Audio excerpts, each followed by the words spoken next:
जय श्री माधव। स्वागत है आप सब भक्तों का एक दिव्य, रहस्यमयी और जागृत कर देने वाले विषय पर। भविष्य मालिका के अनुसार ये सुधर्मा महासंघ क्या है, प्रभु कल की इस सुधर्मा महासंघ में क्या निर्णय लेंगे और पंचरंगी ध्वजा क्या है, आइए जानते हैं। ये कोई कथा नहीं, ये घोषणा है आने वाले भविष्य की। जय श्री माधव, मैं एशा पांडे।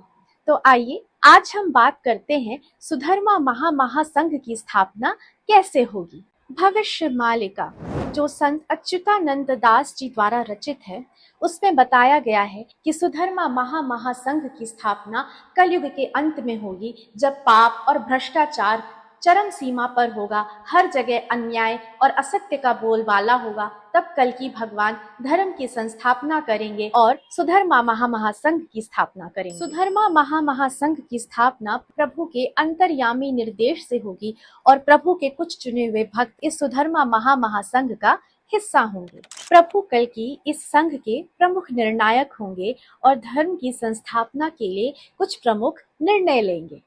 धर्म के आधार पर न्याय प्रणाली, सत्य और करुणा के आधार पर शिक्षा प्रणाली, स्त्री और पुरुष में समान अधिकार, प्राचीन सनातन संस्कृति का पुनर्जागरण, गाय, प्रकृति और मानवता की रक्षा के हेतु नियम। प्रभु का यह निर्णय किसी विशेष व्यक्ति, संप्रदाय, जाति के लिए नहीं होगा, बल्कि मानवता के उत्थान के लिए होगा। संघ की हर गतिविधि सत्य, प्रेम, दया, क्षमा और शांति पर आधारित होगी। जब भी भगवान धरा अवतरण करते हैं, वे अपने भक्तों को साथ लेकर सुधर्मा महासंघ की स्थापना करते हैं। भविष्य मालिका में संत अच्युतानंद दास जी बताते हैं, जैसे प्रभु ने सतयुग, त्रेता युग, द्वापर युग में सुधर्मा महासंघ की स्थापना की थी, वैसे ही कलयुग की समाप्ति के बाद भक्तों के संग प्रभु सुधर्मा महासंघ का संगठन बनाएंगे। ये संगठन सारे विश्व में सतयुग को प्रकाशित करेगा, धर्म को प्रतिष्ठित करेगा। भगवान कल की इसी सुधर्मा सभा को जाज नगर से शुभारंभ करेंगे। सुधर्मा महासंघ के माध्यम से विश्व के सारे भक्तों का उद्धार होगा और प्रभु जाज नगर में 33 करोड़ देवी देवताओं के साथ अपने चुने हुए भक्तों के साथ सुधर्मा सभा बैठाएंगे। महाप्रभु के सभी भक्तों का मिलन सुधर्मा महासंघ में होगा। सभी ऋषि, मुनि, गंधर्व, यक्ष, नारद मुनि, ब्रह्मदेव, शंकर भगवान, माता दुर्गा और सभी भक्तों का जो मिलन है उस सुधर्मा सभा में होगा। वहीं पर भगवान कल की विष्णु बलराम के रूप में पूरे विश्व के राजा बनेंगे।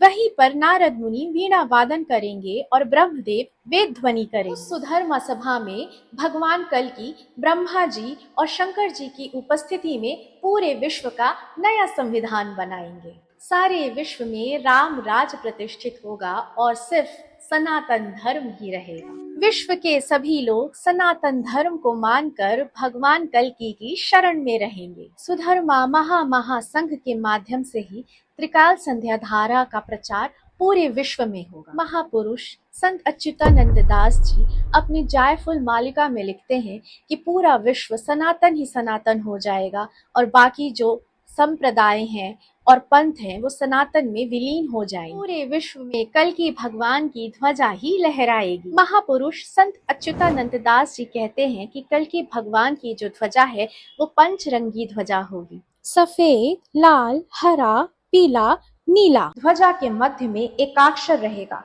भगवान कल्कि की ध्वजा पंच तत्व आकाश, वायु, अग्नि, जल, पृथ्वी को प्रदर्शित करेगी। ये पंचरंगी ध्वजा प्रभु कल्कि के 5 उपदेश पर आधारित है: सत्य, प्रेम, दया, क्षमा और शांति। श्रीमद् भागवत महापुराण के 10वें स्कंध में भी सुधर्मा महासंघ का प्रमाण मिलता है। असत्य, अन्याय, अधर्म, शोक, भय, इन सब से सुधर्मा महासंघ मुक्ति दिलाती है। भविष्य मालिका भविष्यवाणी ही नहीं, ये ईश्वरीय योजना है और सुधर्मा महासंघ उस योजना की नींव है। पंचरंगी ध्वजा हमें यह याद दिलाती है कि हमें धर्म को जीवित रखने के लिए हमें अपने भीतर में बदलाव की जरूरत है। तो आइए कल की भगवान के आगमन की तैयारी करें। जय श्री माधव, जय पंचरंगी ध्वजा, सुधर्मा महासंघ की जय। अगर वीडियो आपको पसंद आया हो, ये दिव्य संदेश सुन के अगर आपकी आत्मा जागृत हो रही हो, तो लाइक, कमेंट, शेयर जरूर करिए और भविष्य मालिका के बारे में और ज्यादा जानकारी के लिए हमसे संपर्क करें। जय श्री माधव।